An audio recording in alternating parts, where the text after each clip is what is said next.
আচ্ছা, আমি আছি এখন আকিস সিমেন্ট কোম্পানির উপরে।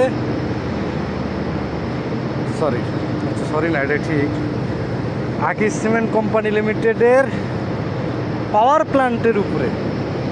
আমি যে ফ্লোরের উপরে আছি না, এর নিচে পাওয়ার প্ল্যান্ট আছে। বেশ কয়েকটা জেনারেটর আছে, গ্যাস জেনারেটর। রোলস রয়েস আছে, বিএমডাব্লিউ আছে, ক্যাট আছে। বিএমডাব্লিউ এখানে না, বিএমডাব্লিউ পুরো একজনটাতে আছে। ক্যাট আছে। দীর্ঘ 11 মাস আমি এখানে, আজ থেকে 3 বছর আগে দীর্ঘ 11 মাস যাবৎ জব করছিলাম এই ফ্যাক্টরিতে। মাঝে মধ্যে আসা হয় কাজের ক্ষেত্রেই। আমি ট্রান্সফার হয়েছি।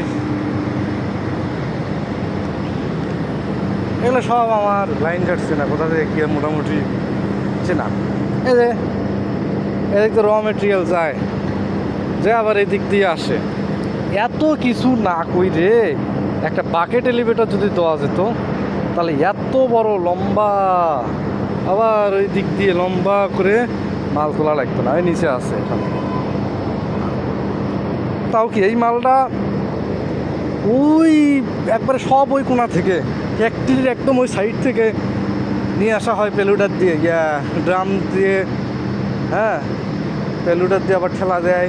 ওখানে আবার 3-4টে লেবার থাকে। সাথে সুপারভাইজার একটা, মানে ঝামেলা।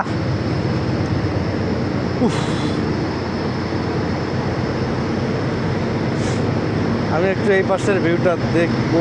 এগুলো হচ্ছে সাইলো এক একটা, এগুলোর মধ্যে সিমেন্ট আছে, সিমেন্ট।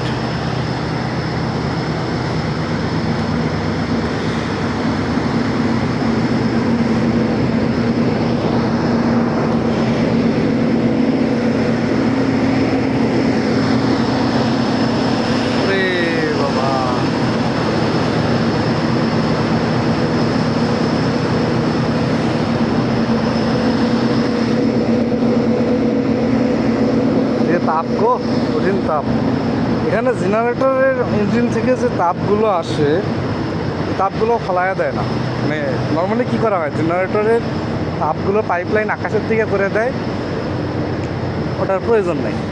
কিন্তু এই জায়গাতে হয় কি, ওগুলো আবার ভিআরএমের মধ্যে দেয়, অর্থাৎ ভার্টিক্যাল রোলার মিল, মানে সিমেন্ট যেখানে মেইনলি তৈরি হয় তার মধ্যে দেয়। সিমেন্টের টেম্পারেচার কী বলি আমি, সিমেন্ট বানাইতে কিছু টেম্পারেচারের প্রয়োজন হয়, কিছু না, ভালোই টেম্পারেচার 120-30 ডিগ্রি সেলসিয়াস টেম্পারেচারের প্রয়োজন হয়। ওই টেম্পারেচারটা জেনারেটর থেকে নেয়। এই যে শীতের দিন, কঠিন শীতের দিন, এই শীতের মধ্যে মানুষ ঠান্ডায় ল্যাপের মধ্যে কাটতেছে, আর আমি ঘুরে বেড়াতেছি না খোলা ময়দানে, এত উপরে একটা জায়গায়, এত উঁচা জায়গায় খোলা ময়দানে ঘুরে বেড়াতেছি। আমি শরীর ঘামতেছে, এত গরম।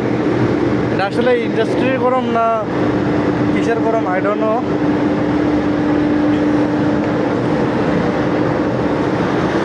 এগুলোর মধ্যে সিমেন্ট আছে, এগুলোর মধ্যে সিমেন্ট প্যাকিং সেকশন। এটা সিমেন্ট নিয়ে দেখাতে চাইলে ওইদিকে যা দেখানো যাবে। আর হচ্ছে আমি যদি পাওয়ার প্ল্যান্টে দেখাতে চাই, তাহলে ভিতরে গিয়ে দেখাতে পারবো।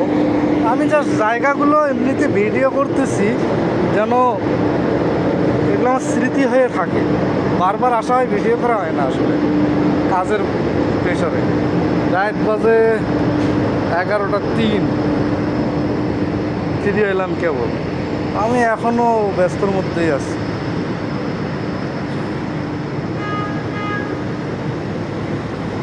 এই যে একটা ব্রিজ স্কেল ছিল, এখন মনে হয় ইউজ করা নাই, সব অটোমেশন করা হয়েছে।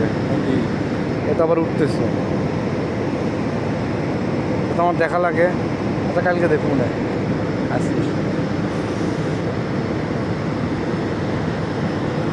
মনে থাকবে সিমেন্ট ফ্যাক্টরি। আসলে আমি যে এইভাবে ঘুরে বেড়াইতেছি না, কবে আর দেখতে পাবো না, এমন হতে পারে আর কখনো আসা হবে না, কারণ চাকরি নাও দেখতে পাবো। বেসরকারি চাকরি বাবা, কখন থাকে কখন থাকে না।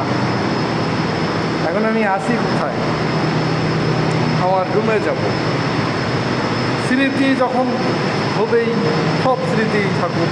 গত রাত্রে কোথায় ঘুমাইছিলাম, আজকে আবার সেখানেই ঘুমাবো। এই যে নিচে থেকে শব্দ আসতেছে জেনারেটরের, এ বাবা শরীর ঘামে আমার সেই ঘামতেছে শরীর। এরকম একটা পাওয়ার প্ল্যান্টের উপরের ফ্লোরেই আসি, অথচ এদিকে কোনো শব্দই নাই, কারণ পরপর দুইটা দরজা বন্ধ করে দিলাম। ওয়াশরুম চাপ দিছে, পরে যাবো ওয়াশরুমে। This is my room.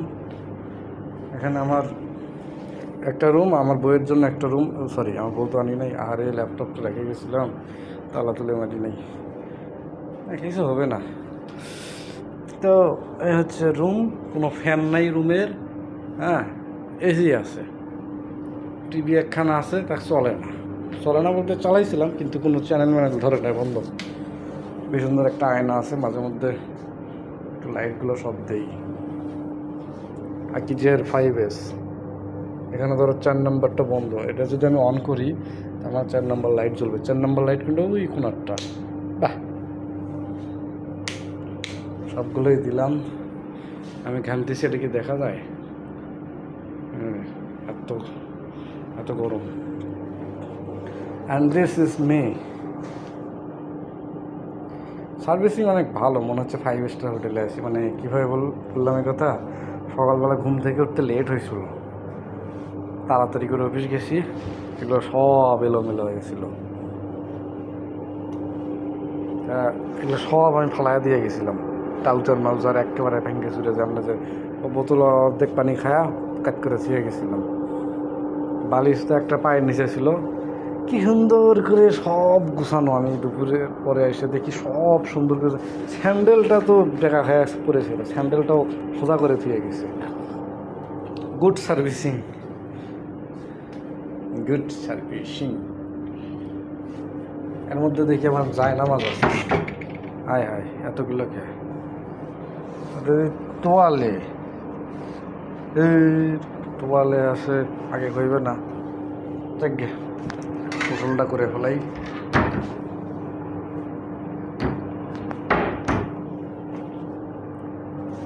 এসিটা দিতে হবে, ঠান্ডা লাগতেছে, সরি গরম লাগতেছে। এই যে দিলাম, না বাতাস কি আসে? কই বাতাস নাই কে রে? পালে রেছি। মোড চেঞ্জ করতে হইব। কি মোড দিছি? এবার আসবে ঠান্ডা।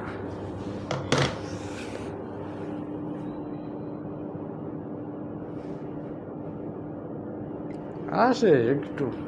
আমাদের ফ্যাক্টরিতে এসি টেকনিশিয়ানকে দেখছি, ও কত সুন্দর করে এসিগুলো সার্ভিসিং করে, সবগুলো এসি দিয়ে ঠান্ডা বাতাস বের হয়।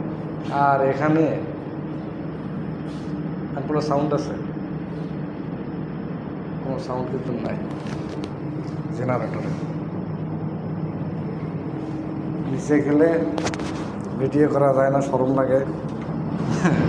মানুষজন কয়ে আলা কোন পাগলা এলো রে, ওই থেকে ভিডিও করে।